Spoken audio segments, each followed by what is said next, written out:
जिजाऊ ज्ञानतीर्थ ही भविष्यवेधी शिक्षणातून अष्टपैलू विद्यार्थी घडविणारी शाळा आहे. या शाळेत विद्यार्थ्यांमध्ये लोकशाही मूल्यांची रुजवणूक व्हावी या हेतूने विद्यार्थी संसद निवडणूक या उपक्रमाचे आयोजन करण्यात आले होते. निवडणुकीचे वेळापत्रक जाहीर झाल्यानंतर उमेदवारांनी अर्ज दाखल करण्यापासून निवडणूक प्रक्रियेस सुरुवात झाली. सर्व उमेदवारांना प्रचाराची समान संधी मिळावी म्हणून निवडणूक आचारसंहिता शाळेमध्ये लागू करण्यात आली होती. या सर्व प्रचार माध्यमातून उमेदवारांची सृजनशीलता दिसून येत होती.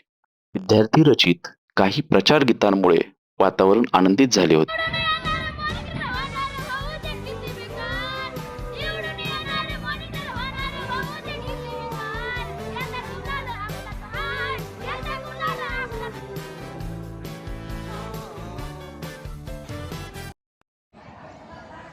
नमस्कार, माझे नाव कृतिका पाठक. मी आता 7वीत शिकते. आमच्या शाळेत निवडणूक होती, तर मी त्याच्यासाठी उमेदवार म्हणून अर्ज भरला होता. तर 3-4 सुरुवातीचे दिवस आम्ही खूप चांगला प्रचार केला. बॅनर बनवले. लोकशाहीमध्ये जसं वोटिंग वगैरे होतं तसं आमच्या शाळेत झालं. हा जो अनुभव होता तो आम्ही कधीच विसरू शकणार नाही. खूप मजेशीर, आनंदीदायी हा अनुभव होता. तर या निवडणूक प्रक्रियेमध्ये विद्यार्थ्यांना लोकशाही मूल्य समजण्यासाठी ही प्रक्रिया पार पडली. त्या अनुषंगाने सर्वच संस्था स्थापन केल्या होत्या, जसं की निवडणूक आयोग असेल. विद्यार्थ्यांनी प्रॉपर फॉर्म भरणे, निवडणुकीचे प्रचार करणे, बॅनर लावणे, त्याचबरोबर मत मागणे, ह्या सर्व गोष्टी विद्यार्थ्यांना समजण्यासाठी ही प्रक्रिया राबवण्यात आलेली होती. यामध्ये त्याच्या निवडणुकीमध्ये जे विद्यार्थी उमेदवार थांबलेले आहेत त्या सर्व उमेदवारांना खूप खूप शुभेच्छा.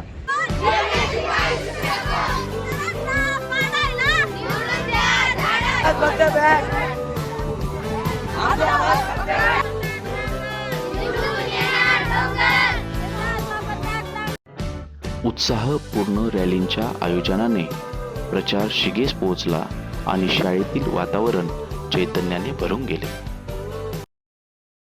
As John Maxwell said, a leader is one who knows the way, goes the way and shows the way. Very good morning all of you. Myself is Pranali Ram. प्रचाराच्या अंतिम दिवशी उमेदवारांनी भाषणांमधून मतदारांना मताचा कौल देण्याचे भावनिक आवाहन केले.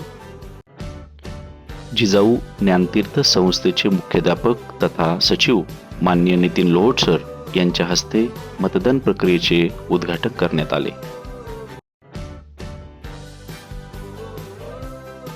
मतदान प्रसंगी विद्यार्थी मतदान केंद्राबाहेर शिस्तबद्ध रांगेत उभे असल्याचे दिसून येत होते.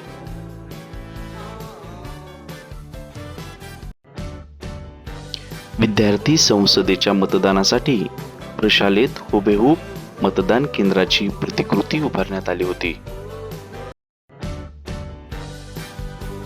मतदार स्वतःचे ओळखपत्र दाखवून मतदान प्रक्रियेस सुरुवात करीत होते.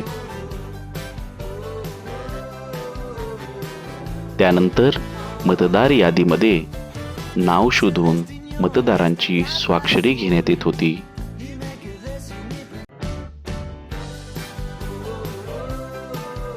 यानंतर विद्यार्थी मतदारांना EVM मशीन व बॅलेट पेपरद्वारे मतदान कसे करावे याची सविस्तर माहिती दिली जात होती. यानंतर मतदारांना मतपत्रिकेचे वाटप केले जात होते. मतदारांनी EVM व बॅलेट पेपर या दोन्ही प्रकारे मतदान करण्याचा अनुभव घेतला.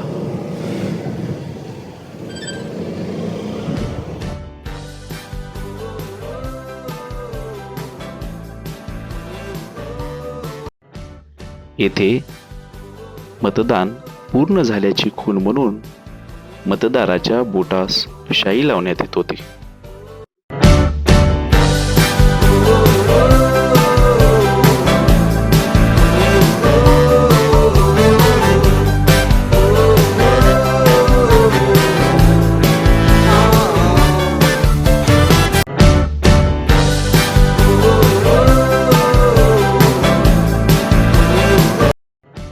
काहीतरी नवीन शिकण्यास मिळाल्याचा आनंद मतदारांच्या चेहऱ्यावर स्पष्ट दिसून येत होता.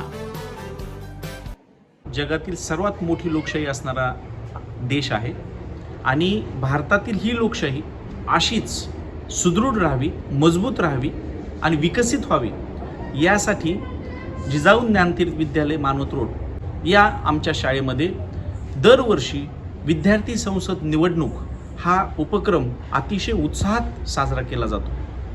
यामध्ये विद्यार्थ्यांना लोकशाहीचे मूल्य त्यांच्यामध्ये रुजावेत, लोकशाहीची मतदान प्रक्रिया ही कशा पद्धतीनं राबवली जाते याची त्यांना जाण व्हावी आणि लोकशाहीमध्ये प्रत्येक मताला किंमत असते, फक्त स्वतःच्याच नाही इतरांच्याही मताचा आपण आदर केला पाहिजे.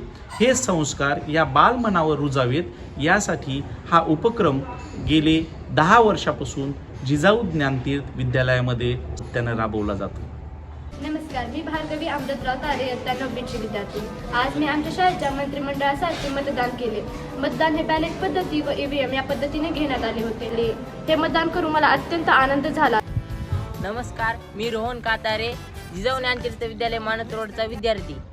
आमच्या शाळेमध्ये विद्यार्थी मंत्रिमंडळ निवडण्यासाठी जी विद्यार्थी संसद निवडणूक घेतली आणि त्यामधून ऑनलाईन प्रक्रियेद्वारे मोबाईल ॲपद्वारे मतदान झाले. उमेदवाराच्या नावासमोर त्याचे चिन्ह होते, त्या चिन्हाला प्रेस केल्यानंतर रिंग असा आवाज यायचा आणि आम्हाला समजायचे की मतदान पूर्ण झाले. या निवडणूक प्रक्रियेमध्ये आम्हाला हे समजले की कोणताही व्यक्ती असो त्याच्या प्रत्येक मताला लोकशाहीमध्ये सारखीच किंमत असते.